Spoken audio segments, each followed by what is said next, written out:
네, 지금 보시는 바로 이 화면. 과거 스웨덴의 유력 총리 후보였던 정치인 모나 살린이 사퇴 전 기자회견을 하는 모습입니다. 사퇴 이유는 바로 법인카드로 초콜릿과 기저귀 등 생필품 34만 원어치를 샀기 때문이었습니다. 돈은 바로 갚았지만 국민들의 신뢰를 잃으면서 결국 정치 생명이 끝이 났습니다. 그렇다면 우리나라 국회의원들은 정치 자금을 어떤 용도로 사용하고 있을까? 저희는 이런 의문점을 던졌습니다. MBC 탐사보도부는 지난 19대 국회 정무위 소속 의원들의 4년간 정치 후원금 지출 내역 전체를 처음으로 모두 입수해서 분석했습니다. 7,000장이 넘는 방대한 분량을 4명의 기자가 한 달 동안 분석했습니다. 한 장 한 장 따져보니 일반 상식으로는 납득하기 어려운 점이 한둘이 아니었습니다. 간담회 비용, 사무실 비용, 얼핏 들으면 의정활동에 필요한 지출 같지만 과연 그럴까요? 먼저 윤정혜, 이덕영 두 기자의 보도를 연속해서 보시겠습니다. 경기도 안산의 한 골프장입니다. 2012년과 2014년 김영환 전 의원은 의정활동을 해야 하는 평일 낮에 이곳 클럽하우스에서 3차례 식사를 하고 60여만 원을 썼습니다. 계산은 정치 후원금으로 했는데 선거관리위원회는 문제 삼지 않았습니다. 골프장에서 정치 현안을 논의하는 간담회를 했다고 사유를 적었기 때문입니다. 장소가 여기 카페라고만 돼 있는데 컨트리 클럽이 골프장이던데? 네, 골프장 카페인데 이 내용만 가지고 여기서 조치한 내용은 따로는 없거든요. 의정활동 일환으로 봐서 술값을 정치 후원금으로 지출하면 안 된다는 규정도 있지만 김 전 의원은 보좌진 간담회라며 동네 호프집과 실내 포장마차, 치킨집 등에서 수차례 술을 마셨습니다. 의원실 직원들과의 회식을 후원금으로 한 겁니다. 각종 간담회를 연 카페와 쿠키집은 자신의 자녀들이 운영하는 곳이었습니다. 모임도 가지시고 나 모르겠어. 나 오래전 일이라 잘 기억 못해. 이거 2016년 것도 있는데요. 정책 토론회 같은 거 일반적으로 많이 하는 거죠. 뭐. 그런 것도 호프집에서도 뭐 하셔요? 그래서 잘 모르겠네. 가지각색의 간담회를 했다면서 석연치 않은 밥값과 술값을 충당하는 건 아주 흔하게 발견됩니다. 김기준 전 의원은 대부업법 관련 전문가 간담회라며 만두집에서 16,000원어치 분식을 먹었고 강기정 전 의원은 5.18 묘지 참배 관련 간담회 명목으로 짬뽕집에서 2만 원, 선거 결과 예측 간담회 명목으로 국밥집에서 10,000원을 썼습니다. 금융실명제 개선 방안 관련 간담회라며 커피값까지 후원금으로 낸 박민식 전 의원도 있습니다. 누굴 만난 건지 적지도 않은 채 공휴일에 특급 호텔에서 수십만 원을 쓰기도 하지만 문제될 건 없습니다. 국회의원들의 간담회 중 가장 빈번한 건 기자간담회로 전체 간담회의 4분의 1에 달합니다. 기자들과 먹고 마시는 것도 의정활동이라며 한 끼에 평균 21만 원의 후원금을 썼습니다. 김태원 전 의원은 고급 일식당에서 기자와 식사를 하며 한 번에 114만 원을 쓰기도 했습니다. 19대 국회 정무위 소속 의원들이 기자들에게 산 밥값만 2억 7천만 원이 훌쩍 넘습니다. 친한 기자들과의 술 한 잔부터 수행원이 먹은 순댓국 한 그릇까지 모두 다 의정활동으로 볼 수 있을까요? 간담회라고만 하면 더 이상 따지지 않는 관행이 이렇게 무분별한 지출을 양산하고 있습니다. MBC 뉴스 윤정혜입니다. 경기도 고양시 한 상가 건물입니다. 3층에 올라가자 100제곱미터의 널찍한 헬스장이 나옵니다. 무려 사무실 7개를 터서 만든 공간입니다. 3년 전인 지난 2015년엔 당시 이훈영 의원의 사무실이었습니다. 사무실 7개, 3층에 3분의 1을 통째로 임대한 뒤 벽을 터 하나의 사무실로 썼던 겁니다. 지역 민원의 날 이제 하는 장소로도 이제 활용을 했고 현안들과 관련된 주민 간담회 자리.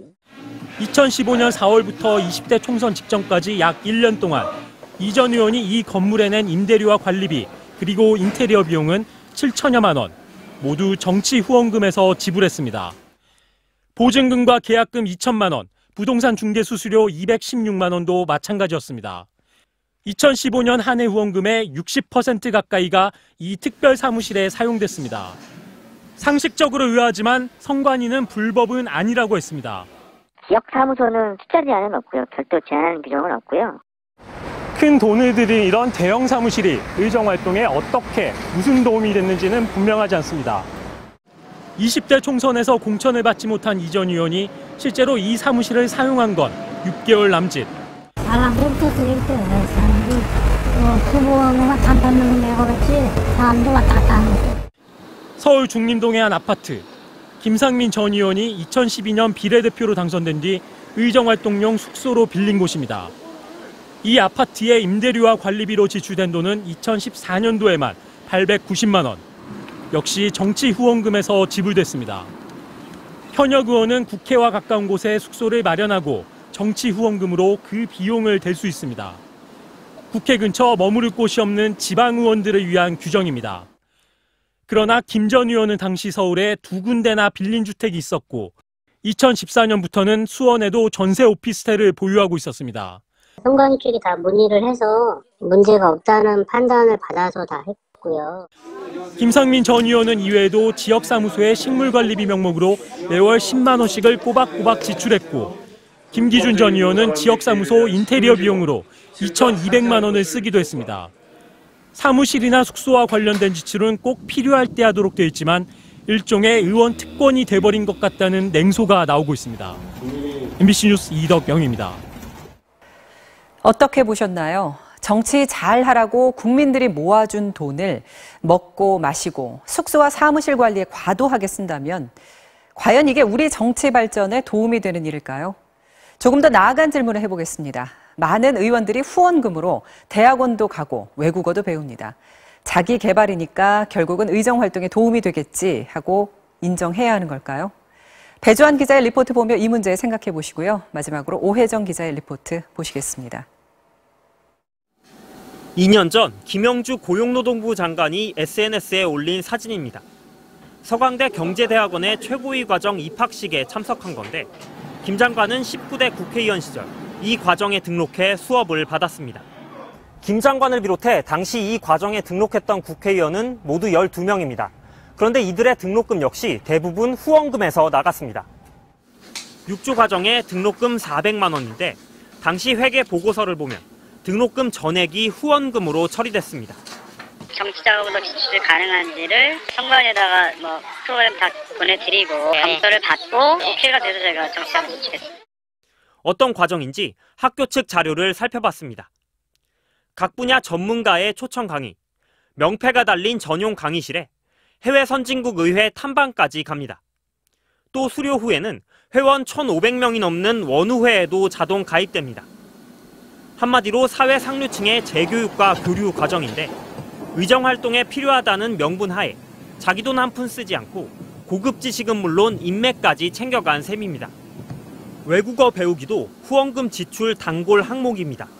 정우택 의원은 2015년 한 해 동안 일본어 수강료로 70만 원을 냈습니다.